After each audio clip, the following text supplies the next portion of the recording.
যদি একটা গরু থেকে 20 লিটার দুধ পাই, তাহলে আজকের বাজারে আমি 800 টাকা বিক্রি করলে আমি 9 কেজি দানাদার খাদ্য দাম 450 টাকা, একটা শ্রমিক 100 টাকা, তাহলে 600 টাকা আমার যদি খরচা হয়ে যায়।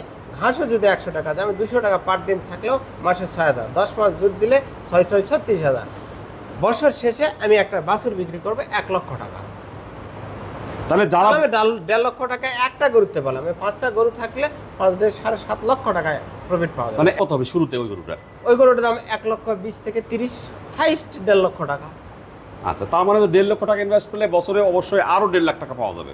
আরো 1.5 লক্ষ টাকা পাওয়া যাবে। সে নিজে বুঝে করতে হবে, নিজে পরিশ্রম করতে হবে।